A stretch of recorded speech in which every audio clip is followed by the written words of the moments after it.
am Dr. Ramesh R. Varier. I'm the Managing Director and Senior Physician at the AVN Group of Organizations, where we run AVN Ayurveda Formulations Private Limited, a manufacturing and marketing organization where we manufacture a full range of Ayurvedic medicines and market it to a large number of states within the country and to a few countries abroad. We are also running AVN Arogya Healthcare Private Limited, which is a healthcare services company operating a hospital, NABH accredited Ayurvedic hospital based at Madurai, and a network of clinics in a few cities in India. So today, as we all know, I'm planning to discuss about my understanding and my work relating to herbs and formulations. And I represent a concept of adapting Ayurvedic pharmacy, as we may call it, to the contemporary requirements of the day. So I represent that school of thought. I thought today the relevant topic of the day has been herbs and formulations and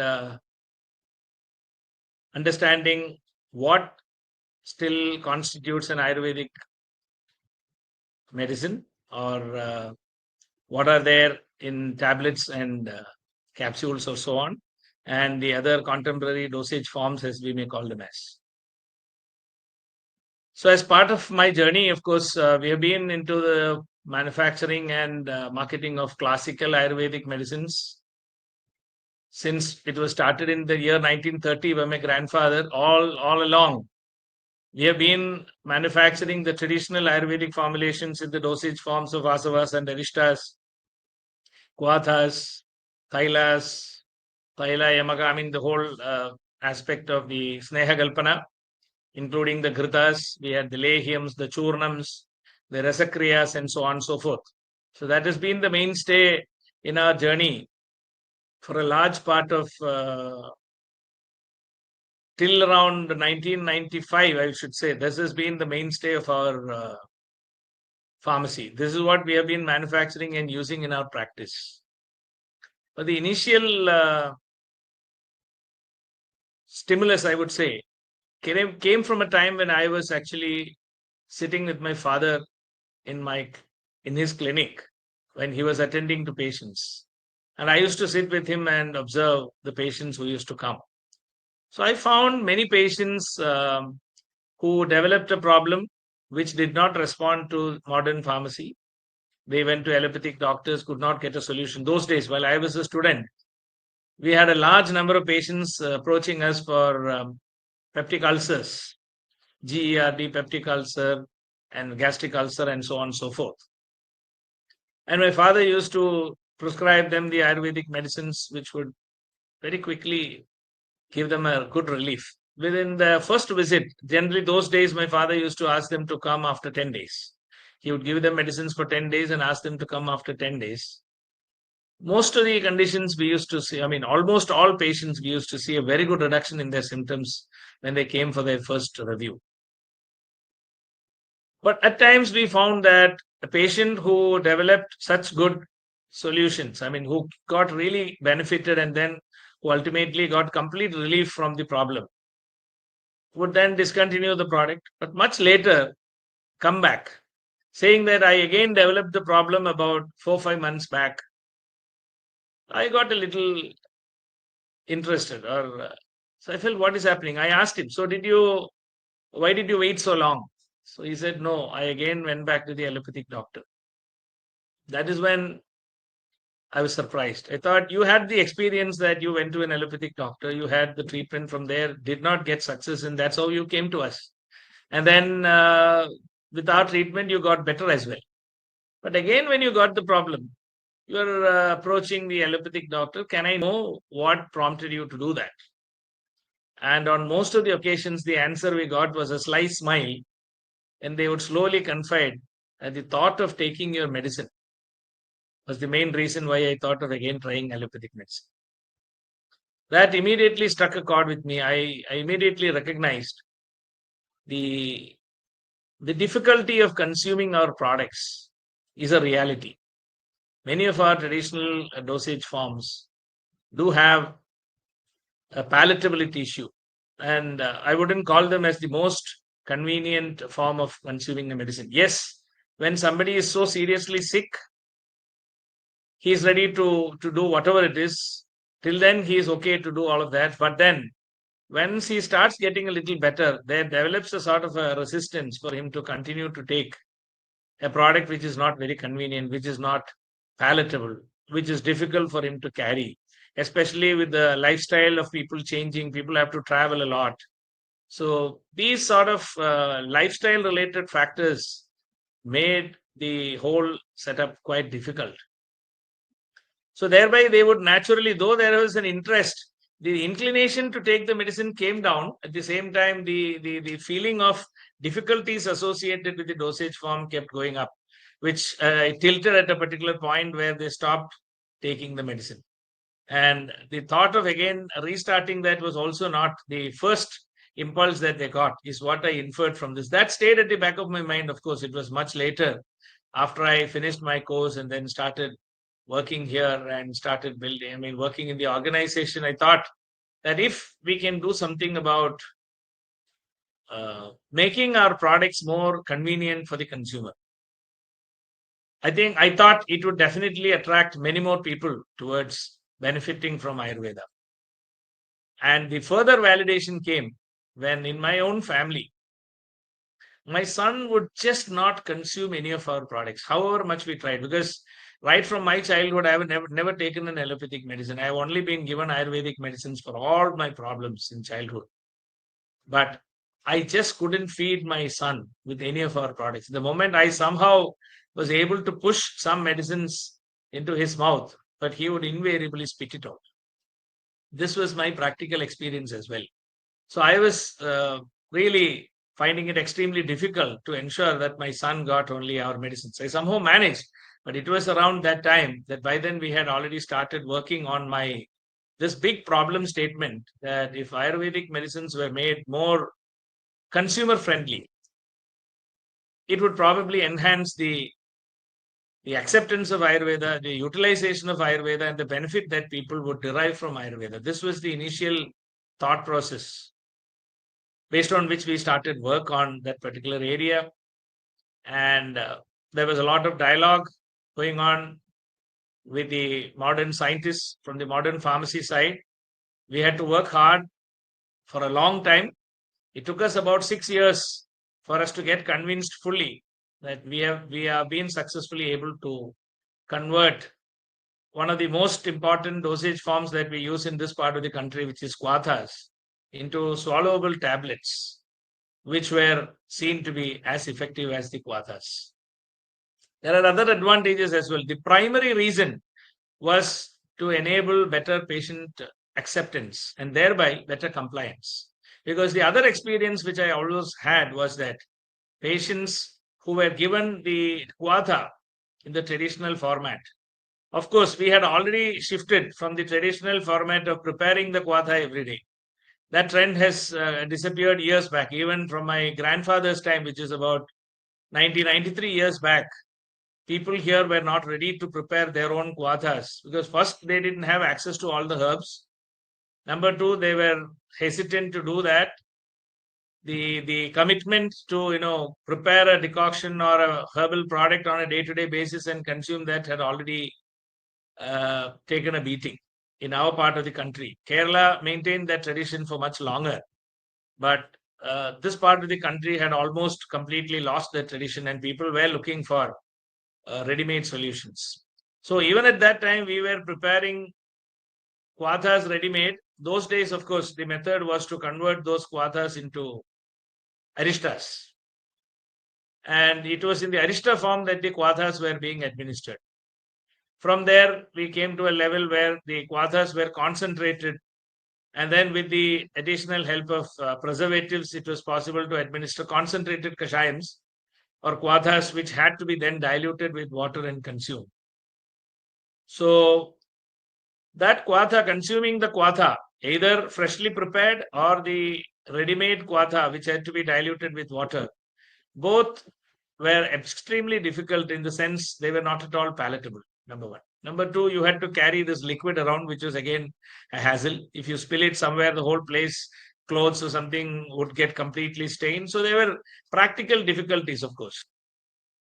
So this concept that, if you can give it in a swallowable form where they don't experience the taste, would go a long way in enabling the patients to consume the product with much better ease, which I inferred would result in better patient compliance. Because when we were giving the kwathas, we used to observe that patients would be given the medicines. One bottle of kashayam was meant to last for a week.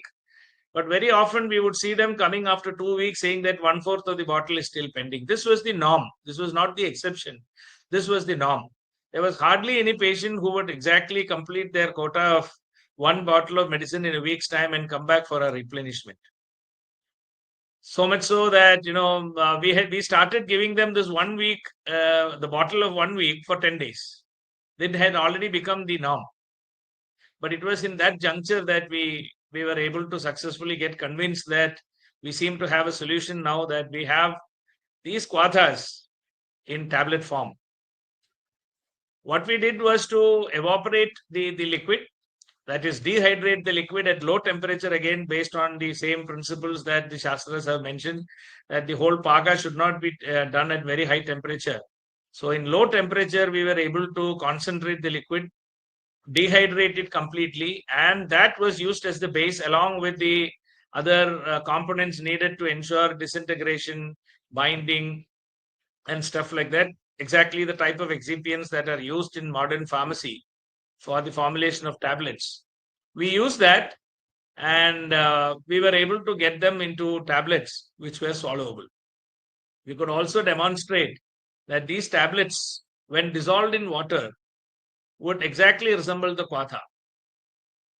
Even we had organoleptic tests where we got people to blinded people were given either the kwatha or the kwatha obtained by dissolution of the tablet, and they couldn't differentiate between the two. Organoleptic, as well as our own practical experience, any product that we develop, we generally use in our own pharmacy, our clinics, for a few years. And here we had done it for close to 4 to 5 years before we got convinced that those products are really as effective as the kashayams, the ready-made kashayams, with the additional advantage that people could swallow the tablets. So the compliance was much better. They would finish their quota of tablets within the prescribed timing. They could carry this in a blister in their pockets. Even if they are traveling, they need not miss their dose in the afternoons or evenings or whenever they were asked to take the medicine. And so we found that patient compliance was better, which in turn led to a better response to the whole program. So this was the experience which really put us on that journey. And after fully getting confident about we also did, of course, we did HPTLC fingerprinting of the kwatha and the tablet. We also did bioavailability studies, in the sense we did the dissolution testing and found that the drug release was as good as the kashayam and stuff like that. So after the modern scientific parameters, we also had this experience from the clinic that, the therapeutic response was very encouraging, and more encouraging was the patient compliance, which is a factor which affects your therapeutic efficacy. So this was one of the innovative things that we started off with. Yes, thereafter we went into several other innovations. I'm not here to speak much about that, but the primary motivation to get into that was that. But at the same time, there was this validation in our mind that Ayurveda as a science has never been stagnant. See, we were very clear that the Ayurvedic principles are very, very, they are valid forever. And the additional things that we did in the whole process was we were able to validate that the traditional methods mentioned in the classics were actually very robust. We even thought whether there are efficiencies possible in the method of how to prepare a kwatha, whether we can modify the methodology mentioned in the classics to make it different. To make it more efficient, in the sense, because if you have to prepare a kwatha, you have to add so much of water. You have to then heat all of that. Then when you have to dehydrate it, you need to evaporate all that water. So it was a very laborious process in terms of the time that it took, as well as with the temperature requirement. We had to use tremendous amount of fuel to be able to get it to a dehydrated state.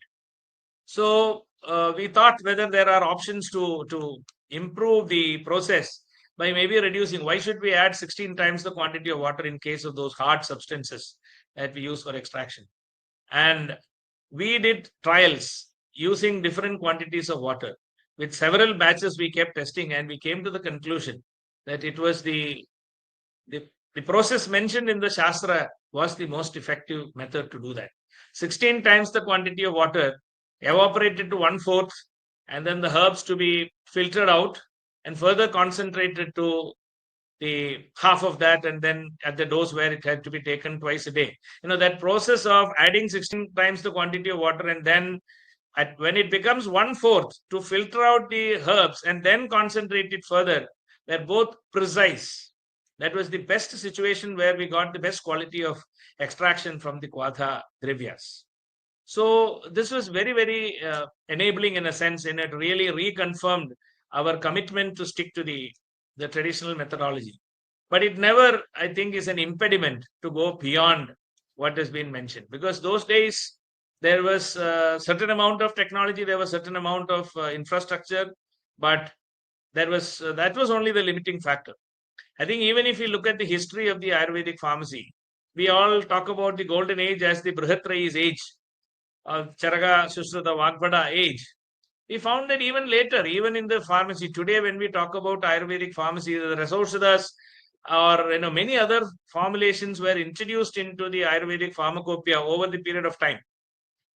So when we talk about classical Ayurveda, one of my first doubts is, at what point do you say it was classical Ayurveda, and beyond what point does it become contemporary Ayurveda?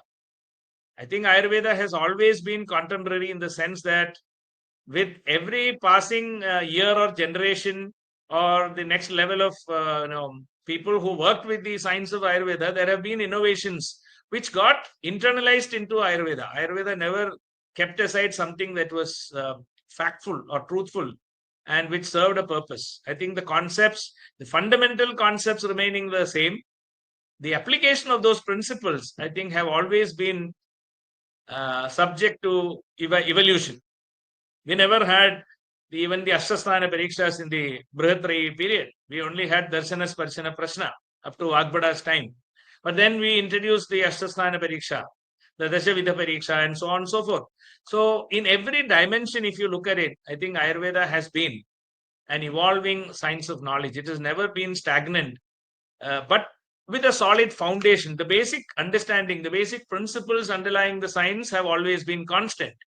But the applications of that, the way it was utilized, the pharmacopoeia, even if we take the case of herbs, several herbs which are not finding their presence in the Brihatrayi have later been inculcated into the pharmacopoeia.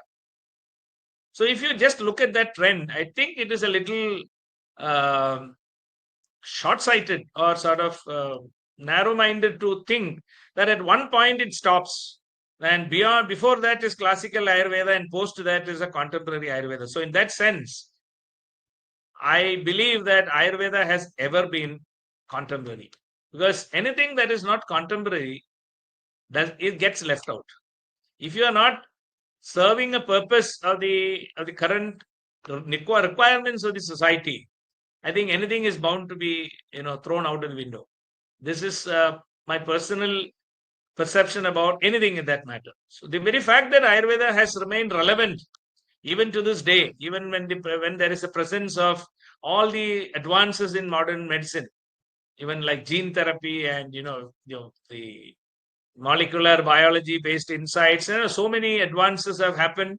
Nano medicine is already in vogue. Immune therapies, monoclonal antibodies for every sort of condition. So even in the midst of all this therapeutic innovations, the traditional concepts still hold good. But I think even those are open to exploitation by us.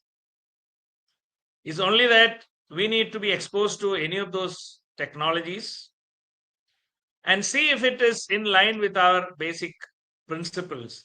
And if they are not violating our basic principles, I think there is no reason for us to believe that it does not belong to Ayurveda and that Ayurveda should stay away from utilizing modern scientific development. I'm sure we all know about our own sages talking about, the Egam Shastra Madhi, So we said, even they said, you don't be an expert in only one Shastra.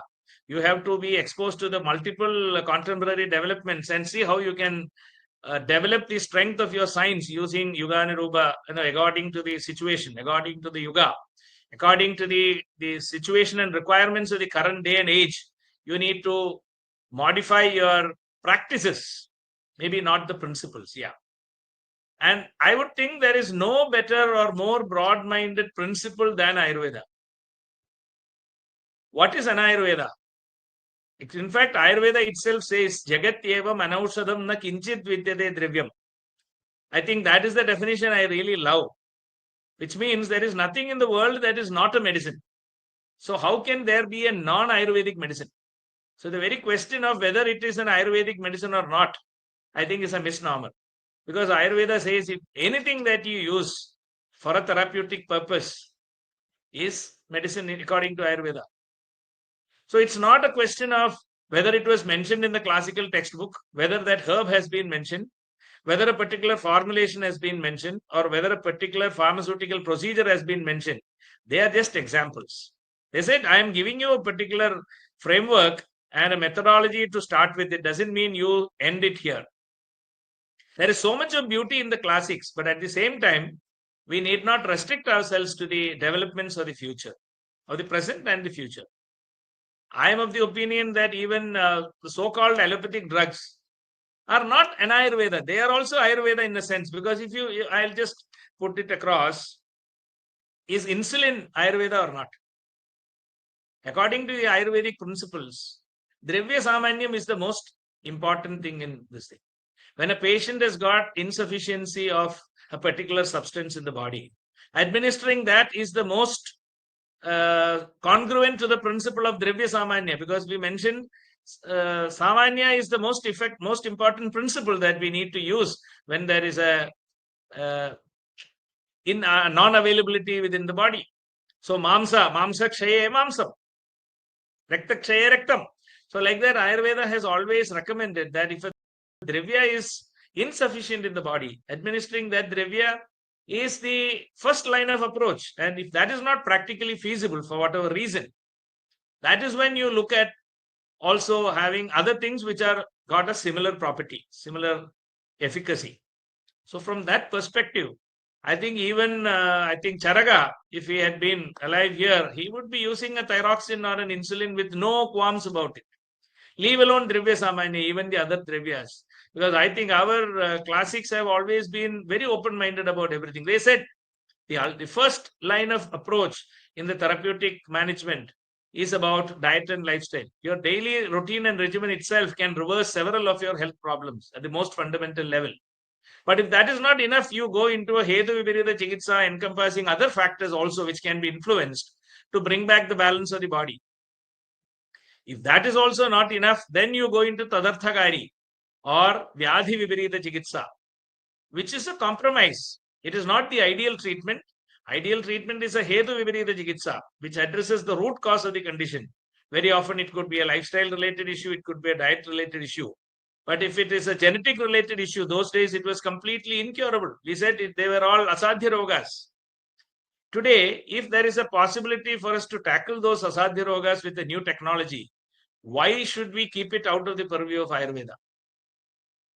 I don't think our acharyas also meant for us to be restricted to whatever they said. They said, Purana mityevana sadhu sarvam. So also, whatever is old is not great. Whatever is new need not be bad either. What we need to look at is what is relevant, what is significant, what is truthful. And that is what we were asked to adopt as part of our truth and as part of what we really use as our armament in the fight against diseases and in the restoration of healthcare. So from that broad perspective, I don't know of any other health science which has given us such a broad definition to encompass all sorts of processes and procedures, even concepts Trasanam, even non-pharmacological interventions, like, mental, psychology-based interventions. For Vata, several of the treatment methods mentions have been Vestanam, Trasanam, so on and so forth. So you can do any sort of intervention. Only the issue is that we need to know what will happen to the system in a holistic manner. And the ideal method is to look at the holistic impact of any of our interventions and see that the least harmful but most effective is the one to be chosen. But that also only in a particular context. If you have the time and you have the convenience to look at all those factors, that is when you can adopt an approach where you use only the most appropriate intervention. But if it is a crisis, you throw that safety to the wind. You are using a very powerful substance, as in the case of Udara. Even our acharyas mentioned that you get a permission from the king and administer a fruit into which the snake has been forced to bite into, and it emits its poison onto the fruit, and that fruit was asked to be administered to a patient with terminal stages of Udara. He would either die or survive because of the crisis that happens in the system. So, I think that is a very extreme example that the Shastra has also told us, that don't restrict yourself with this concept that though my primary recommendation is a very, very safe, the mildest intervention that can get the job done is the best. And that principle would never change. I think that is the beauty of Ayurveda. Try to use the most appropriate intervention, not the most powerful one. The most powerful one is not always the best, but it does not exclude the use of a powerful substance if it needs to be and if the situation warrants. I think it is in that logic that in many conditions which are very terminal, we are advised to even, or conditions which cannot be reversed through pharmaceutical or pharmacological approach, we were asked to resort to surgical resection. We have been asked to remove the tissue. If you cannot repair the tissue, and if the damage to that tissue is going to spread and affect the other tissues of the body, I think Ayurveda also recommended that we are left with no option but to remove the damaged tissue, thereby preventing spread of the condition to the other parts of the body. So I think we are given a very beautiful set of principles, which is all encompassing. So Ayurveda can form the foundation into which all other systems of medicine can get integrated, because it has a space to accommodate all those different concepts. Even as in what we call as the placebo therapy. If you just make somebody believe, as mentioned in the Sarpa Visha Chikitsa, Shanka Visham, we talk about that. When a person thinks he has been bitten by a snake, he develops symptoms of poisoning. And he says, pacifying them, you give some medicines also to make him feel, and also reassure them, and that itself will cure the problem. So we even knew how to harness placebo at times, because there is no disease there. So the idea was to convince the patient that he is getting treated and reassure him, which would reverse his situation. So we were not even reluctant to use those sort of methodologies to get the patient to the stage of balance and health. So I think Ayurveda from that perspective has been very open-ended, very open structure has been provided for us to use all the possible interventions as necessary for the patient, bearing the patient's requirement as the most important criteria for our decision making. So from that perspective, I hope I have made my point clear. So according to me, there is no Ayurvedic medicine and non-Ayurvedic medicine. Yes, Ayurvedic principle-based approaches. I think Ayurveda has, even the conceptual background of Ayurveda can further be enhanced by adding in the modern scientific developments. And I think if Ayurveda can be made as the base, I envisage a day when Ayurveda will become the foundation for integrative medicine. Modern medicine concepts are not as holistic and as complete as what we understand in Ayurveda. And our strength really lies in the foundations. And there are several beautiful discoveries and inventions that have been done by our ancients. Yes, I'm not talking about discarding them. I'm giving a lot of weightage to them. They are all very wonderful. For example, the way a classical formula has been formulated. It's a piece of art. It's such a wonderful piece of art. And there is no reason for us not to depend on that. I think one of the questions that was asked also is that with all these substitutions and the non-availability of certain herbs and the changes that are happening in the environment and so on, are the classical formulae still relevant? So I think conceptually, I also would have my doubts, because if you don't exactly do the same thing, if you are sometimes many abhava dravyas, for example, none of the ashtavarga dravyas are available. We are using substitutes, and for several other things, even where the only the root was supposed to be used, now very often the whole plant is used. But surprisingly, we are finding that they are still very relevant. The efficacy is still very good. We are getting the sort of results that we anticipate when we prescribe the product. At least from my grandfather's time, I've been seeing what sort of results our classical formulae have been giving. And to this day, at least from my vision of the 35 years that I have been practicing, I find that the medicines of today are in no way inferior to what was being used by my grandfather in those days. So that is from a practical perspective. Okay, theoretically, I still have my doubt. I'm sure there are avenues for us to improve that further. We can be much more aware, and we can incorporate many more of the Ayurvedic concepts into the way we do stuff. For example, Ayurveda speaks about a herb that is grown in the wild as the ideal herb. We all agree, there is no doubt about it, because growing in their own habitat and undergoing the sort of survival struggle that a herb has with its fellow herbs or fellow plants, that stress is what creates the secondary metabolites which manifest as the medicaments in the herbs. So if you are giving it a very comfortable atmosphere to grow, as in the case of a unicrop cultivation, very often the therapeutic efficacy is likely to be not adequate, or cannot be ideal. True, but knowing that concept and the reality of today, if we only depend on wild harvesting today, I think there is no scope for Ayurveda to be leave alone relevant, even to exist in the years to come. Because if you are only depending on wild source, we are dead.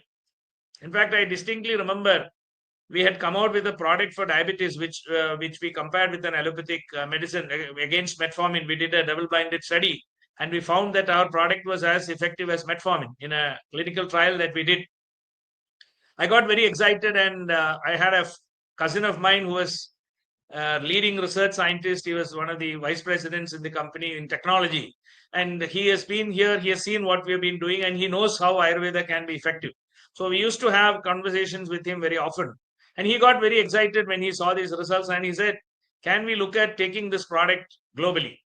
I said, "Yeah, that is exactly what we have in mind. We want to probably see how Ayurveda can be taken globally."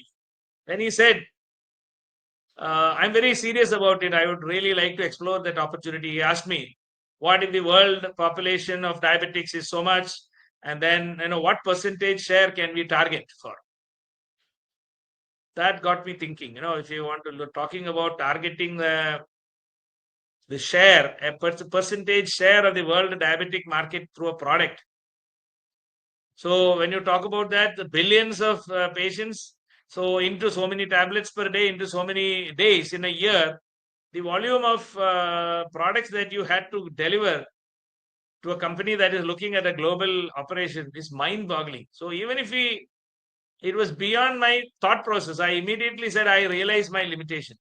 There is nothing that I can do. I don't know where I'm going to source my herbs if you're going to need so many herbs to cater to a world market. And that stopped the whole discussion. I never again thought about making a product right now. I mean, at least from the level of this thing, I never thought about capturing a percentage of the global market for any product henceforth. We have our limitations. I think those are opportunities for us to involve ourselves in integrated thinking, we interdisciplinary thought process where we have dialogues with the modern science and technology and see how we can overcome the limitations that we suffer from today. I think that is the way forward, rather than thinking that only what was done in those days, where the number of people who were to be treated was very limited. A physician would personally only address a certain number of people who were in his vicinity.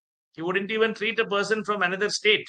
It was not needed, because the people from the other state would not even know this particular person, for example, unless he was traveling all over the place. So it was a very small level of requirement And that was being met because there were a number of physicians. The public also knew about the herbs. They knew how to use that as home remedies. The lifestyle Ayurveda was a part of the whole lifestyle. So when we talk about those principles of Ayurveda, which can be sort of democratized, I think that is a very, very interesting prospect. But when you think about taking Ayurvedic products as a mainstream medicine, I think there is no other way other than to look at how do we adopt the science using modern science and technology to at the same time not compromising on our basics. So what I was coming to is, for example, conceptually, I would like to say that we should look at an intercropping. What sort of herbs can be grown together, so that there is this sort of a competition between them, and whereby they manifest their secondary metabolites. So it's not that you do only this or only that. It's like not giving up the benefits or the plus points of both the systems, and that is where a synergy. It may look much more difficult than just going either way, but I think the real power of synergy is in making 1 + 1 more than 2. I think that is definitely possible, and that is a requirement of the day, is what I would rather believe in. So I think I have no difficulty in thinking that while the classics have been beautiful backgrounds, they have done the base work for us. They have laid a solid foundation for the science of Ayurveda. It is up to us to build on that foundation and take it to the current day's requirement, both national, global, and global. So that opportunity is very much in front of us, but I think the requirement for that is more of interdisciplinary dialogue. We need to understand each other's science. So let us not stick to thinking that I know Ayurveda and that's all that I need to know. We need to be talking to scientists from all different disciplines. There are complications which are happening. Heavy metals is becoming an issue, so we cannot shy away from that and say we are beyond scrutiny. We can't say that. We are going to be subjected to the same level of sensitivities that the scientific community world over has.